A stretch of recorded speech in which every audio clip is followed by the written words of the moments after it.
Welcome to Sanatan Gyan.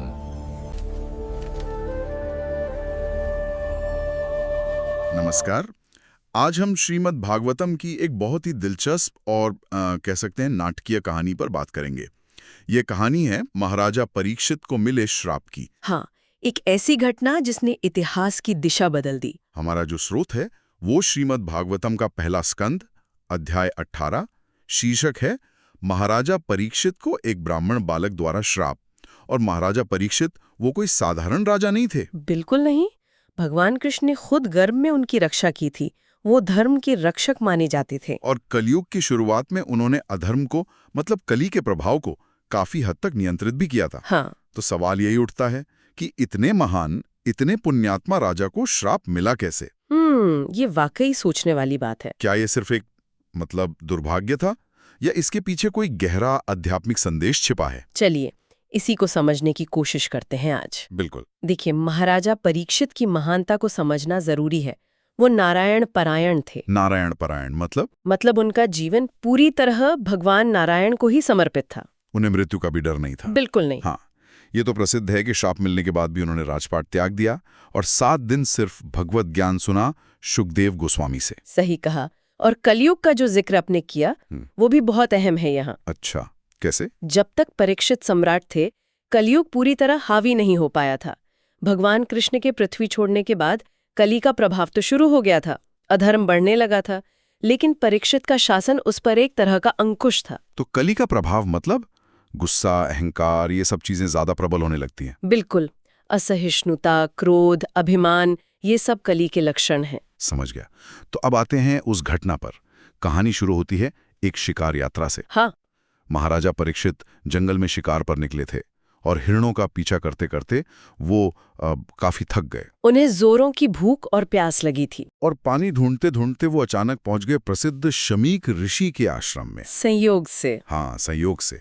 और वहां उन्होंने ऋषि को देखा। और ऋषि की अवस्था साधारण नहीं थी। वो एकदम शांत बैठे थे, आंखें बंद थीं। समाधि में। बिल्कुल, गहन समाधि में लीन थे। उनकी इंद्रियां, प्राण, मन, बुद्धि, सब कुछ बाहरी दुनिया से कटा हुआ था। वो जागृति, स्वप्न और गहरी नींद मतलब सुषुप्ति, इन तीनों अवस्थाओं से भी परे थे। वाह, इसे ब्रह्मभूत अवस्था कहते हैं ना? हाँ, ब्रह्मभूत अवस्था, जहां बाहरी दुनिया का कोई असर नहीं होता। वो अपनी आत्मा में स्थित थे। और ऐसे में प्यासे राजा ने उनसे पानी मांगा। हाँ, उन्होंने जल मांगा। पर ऋषि तो समाधि में थे, तो कोई जवाब कैसे मिलता? बिल्कुल नहीं, कोई प्रतिक्रिया नहीं हुई। अब सोचिए, एक चक्रवर्ती सम्राट जिसका हर जगह इतना मान सम्मान होता है, उसे न बैठने को कहा गया, न पानी पूछा गया। राजा को लगा कि भाई ये तो मेरा अपमान है। उपेक्षा महसूस हुई उन्हें। हाँ, उपेक्षा। और इस भावना में उन्हें क्रोध आ गया, गुस्सा आ गया। और ये उनके स्वभाव के बिल्कुल विपरीत था। वो तो इतने शांत और भक्त थे। यही तो बात है, ये अभूतपूर्व था उनके लिए।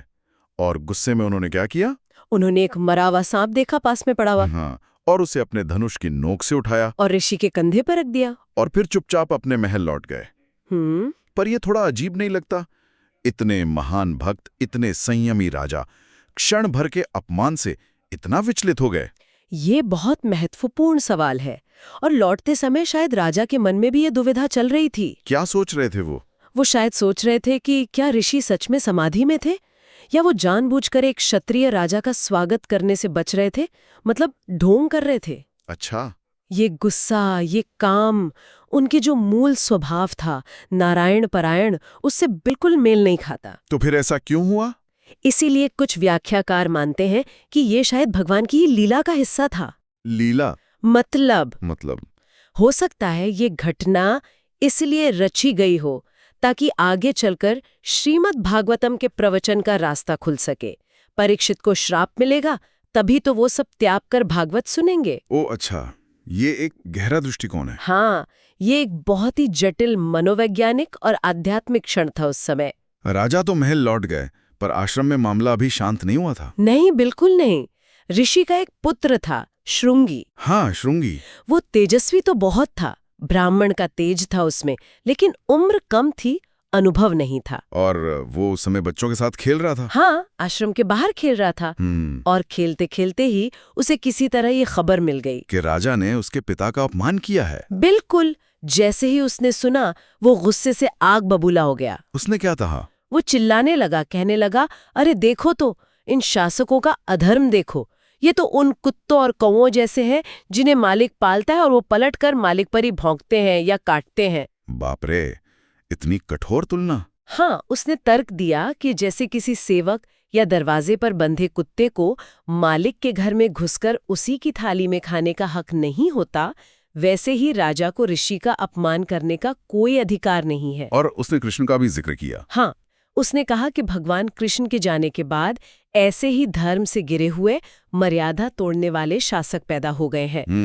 यहाँ आप कलयुग का प्रभाव साफ देख सकते हैं। कैसे? एक अनुभवीहीन ब्राह्मण बालक, उसमें ब्रह्म तेज तो है पर विवेक नहीं है।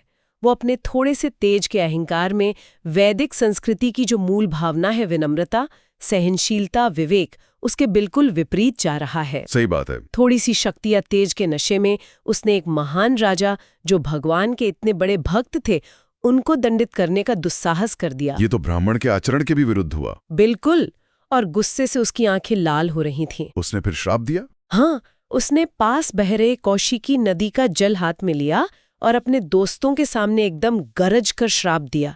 क्या श्राप था? उसने कहा, जिस नीच कुल के कलंक, कुलंगार ने मेरे पिता का अपमान करके मर्यादा तोड़ी है, आज से ठीक 7वें दिन तक्षक नाम का भयंकर सर्प पक्षी उसे डसेगा। तक्षक? वो तो बहुत भयंकर नाग माना जाता है। हाँ, कोई साधारण सांप नहीं। कहते हैं वो उड़ भी सकता था। ये बहुत ही भयानक श्राप था। और फिर क्या हुआ? श्रृंगी आश्रम लौटा होगा? हाँ, खेल खत्म होने पर जब श्रृंगी आश्रम आया और उसने पिता के गले में वो मरा हुआ सांप देखा, तो उसे बहुत दुख हुआ। वो जोर जोर से रोने लगा। पिता तो समाधि में थे। उस समय तक शायद उनकी समाधि टूट चुकी थी या पुत्र के रोने से टूटी। अंगिरा कुल के महान ऋषि शमीक ने बेटे का रोना सुना। उन्होंने धीरे धीरे आंखें खोली और सांप देखा। हाँ, गले में पड़े सांप को देखा, उसे फेंक दिया और फिर बहुत शांत भाव से पूछा, बेटा क्यों रो रहे हो? क्या हुआ? किसी ने तुम्हें कोई नुकसान पहुंचाया है? तब श्रृंगी ने सब बता दिया। हाँ, उसने पूरी घटना बता दी कि राजा आए थे और उसने राजा को श्राप दे दिया है। ये सुनकर ऋषि की क्या प्रतिक्रिया हुई? उन्हें गुस्सा आया होगा राजा पर। नहीं, बिल्कुल नहीं। यही तो बात है। ये सुनकर कि उनके बेटे ने राजा परीक्षित जैसे श्रेष्ठ मनुष्य को, जो भगवान के इतने प्रिय भक्त थे और श्राप के बिल्कुल योग्य नहीं थे, ऐसा कठोर श्राप दिया है, शमीक ऋषि ने बेटे की तारीफ नहीं की। तो क्या किया उन्होंने? वो बहुत दुखी हुए। उन्हें बहुत पछतावा हुआ। उन्होंने कहा, हाय, मेरे बेटे ने ये कितना बड़ा पाप कर दिया। इतने छोटे से अपराध के लिए इतना भयानक दंड। मतलब पिता को तुरंत समझ आ गया कि बेटे ने गुस्से और नासमझी में बहुत बड़ी गलती कर दी है। बिल्कुल, शमीक ऋषि तुरंत समझ गए। उन्होंने अपने बेटे को समझाया। क्या समझाया? उन्होंने राजा के महत्व के बारे में बताया। कहा, अरे मूर्ख बालक, राजा को कभी साधारण इंसान मत समझो। वो मनुष्यों में सर्वश्रेष्ठ है। पृथ्वी पर भगवान का प्रतिनिधि माना जाता है। उसी के प्रताप से, उसी के शासन से प्रजा सुरक्षित रहती है, सुख से रहती है। अच्छा, राजा का इतना महत्व बताया उन्होंने। हाँ, और उन्होंने ये भी समझाया कि जब राजा नहीं रहता या राजशाही कमजोर हो जाती है तो समाज में क्या होता है? क्या होता है? अराजकता फैल जाती है, चोर डाकू बढ़ जाते हैं, वो असुरक्षित प्रजा को भेड़ों की तरह लूटते हैं, मारते हैं, लोग एक दूसरे को ही नुकसान पहुंचाने लगते हैं, पशु, स्त्रियां, धन सब असुरक्षित हो जाते हैं। ये तो बहुत गंभीर बात है। और उन्होंने ये भी कहा कि राजा के न होने से या कमजोर होने से वर्णाश्रम धर्म नष्ट हो जाता है। वर्णाश्रम धर्म? हाँ, जो समाज की व्यवस्था और आध्यात्मिक उन्नति का आधार माना जाता है, वो नष्ट होता है। लोग सिर्फ अपनी इंद्रियों को खुश करने में, मतलब सिर्फ पैसा कमाने और भोग करने में लग जाते हैं। समाज में अव्यवस्था फैलती है, अवांछित संतानें, वर्ण संकर पैदा होती हैं। तो शमीक ऋषि के अनुसार एक न्यायप्रिय और शक्तिशाली राजा समाज के नैतिक और आध्यात्मिक ढांचे के लिए बहुत जरूरी है। बिल्कुल। फिर उन्होंने खास तौर पर महाराजा परीक्षित की बहुत तारीफ की। क्या कहा उनके बारे में? उन्होंने कहा, परीक्षित तो धर्म के रक्षक हैं, बहुत यशस्वी हैं। वो तो साक्षात महाभागवत है। महाभागवत यानी भगवान के सर्वश्रेष्ठ भक्तों में से एक। हाँ, भगवान के प्रथम श्रेणी के भक्त। वो राजर्षि हैं जिन्होंने अश्वमेध जैसे महान यज्ञ किए हैं। ऐसा राजा, और वो भी जब भूख प्यास से व्याकुल और थका हुआ हो, तो वो किसी भी हालत में श्राप का पात्र नहीं है। ऋषि ने अपने बेटे की गलती को स्पष्ट रूप से स्वीकार किया। हाँ, और फिर उन्होंने भगवान से प्रार्थना की, सर्वव्यापी भगवान से। क्या प्रार्थना की? उन्होंने कहा, हे भगवान, मेरा ये बेटा नासमझ है, इसकी बुद्धि अभी कच्ची है। इसने आपके एक निर्दोष भक्त को, जो शरणागत था, रक्षा के योग्य था, उसे श्राप देकर महापाप किया है। कृपा करके इसे क्षमा कर दीजिए। उन्होंने अपने बेटे के लिए क्षमा मांगी। हाँ, और यहाँ शमीक ऋषि हमें भक्तों के अद्भुत स्वभाव के बारे में एक बहुत गहरी बात बताते हैं। क्या? उन्होंने एक श्लोक का भाव समझाया, तिरस्कृता विप्रलब्धा शप्ता क्षिप्ता हता अपि नास्य तत् प्रतिकुर्वन्ति तद भक्ता प्रभो अपि ही। इसका क्या मतलब है? इसका मतलब है कि भगवान के भक्तों की चाहे कोई निंदा करे, उन्हें धोखा दे, श्राप दे, उनकी उपेक्षा करे या उन्हें मार भी डाले, तब भी वे बदला लेने की नहीं सोचते, भले ही वो बदला लेने में पूरी तरह समर्थ हों। अच्छा, मतलब भक्त इतने सहनशील होते हैं कि पलटकर वार नहीं करते, चोट नहीं पहुंचाते। हाँ, वे सुख दुख मान अपमान इन सब द्वंद्वों से ऊपर उठे होते हैं, क्योंकि उनकी आत्मा भौतिक गुणों से परे होती है, गुणातीत। कमाल है। शमीक ऋषि ये जानते थे कि राजा परीक्षित इतने महान भक्त हैं कि वो पलटकर श्रृंगी को श्राप नहीं देंगे। इसीलिए उन्होंने सीधे भगवान से ही अपने बेटे के लिए क्षमा मांगी।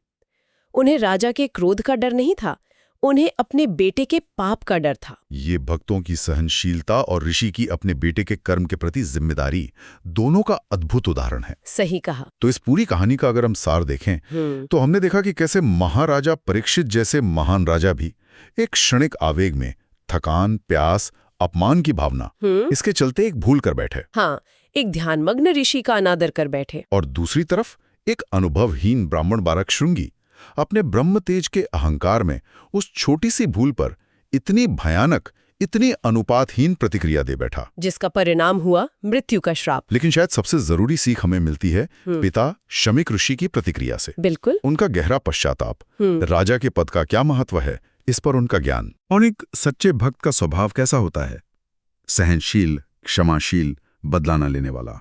हाँ, और सबसे बड़ी बात, अपने बेटे की गलती की नैतिक जिम्मेदारी लेना। सही। ये कहानी हमें सिखाती है कि क्षण भर का गुस्सा और अहंकार कितने विनाशकारी हो सकते हैं, खासकर कलयुग में जहां ये भावनाएं वैसे ही ज्यादा भड़कती हैं। और ये हमें एक अच्छे धर्मनिष्ठ नेतृत्व के महत्व की भी याद दिलाती है, और साथ ही भक्तों की वो अलौकिक सहनशीलता और क्षमाशीलता भी दिखाती है। बिल्कुल। शमीक ऋषि हमें सिखाते हैं कि सच्ची बुद्धिमत्ता सिर्फ ज्ञान में नहीं है, बल्कि मुश्किल परिस्थितियों में, यहां तक कि अपनों की गलती पर भी धर्म और क्षमा को बनाए रखने में है। ये बात तो वाकई सोचने वाली है। शमीक ऋषि ने कहा कि राजा ईश्वर का प्रतिनिधि है, धर्म का रक्षक है, और उसके पतन से समाज का नैतिक पतन होता है। अगर हम आज के समय में देखें तो क्या ये बात अब भी उतनी ही सच नहीं लगती कि नेतृत्व की जो गुणवत्ता होती है वो समाज की दशा और दिशा कैसे तय करती है? बिल्कुल प्रासंगिक है जी। और एक और गहरा पहलू जिस पे हमने पहले भी इशारा किया था, हाँ, वो ये कि कुछ व्याख्याओं के अनुसार ये पूरी घटना शायद भगवान की योजना का ही हिस्सा थी। अच्छा, वो श्रीमद् भागवतम वाली बात। हाँ, परीक्षित को श्राप मिला, तभी तो वो मृत्यु को सामने देखकर सब कुछ त्याग कर शुकदेव गोस्वामी के पास गए। हाँ। और 7 दिनों तक लगातार श्रीमद् भागवतम सुना। और इसी वजह से ये महान ग्रंथ संसार के कल्याण के लिए प्रकट हुआ। तो ये हमें सोचने पर मजबूर करता है कि जो भक्त होते हैं वो अपने जीवन में आने वाली मुश्किलों को, परेशानियों को किस नजर से देखते हैं जी। क्या वो उसे सिर्फ दुर्भाग्य मानते हैं या उसमें भी भगवान की एक कोई छिपी हुई कृपा, कोई योजना देखते हैं? ये एक बहुत ही गहरा प्रश्न है जिस पर विचार किया जा सकता है। हाँ। इस गहन और विचार करने वाली चर्चा में शामिल होने के लिए बहुत बहुत धन्यवाद। उम्मीद है महाराजा परीक्षित की इस कथा ने हमारे श्रोताओं को जीवन, धर्म, नेतृत्व, क्रोध, क्षमा और भक्ति के कई पहलुओं पर सोचने के लिए नई दृष्टि दी होगी। धन्यवाद।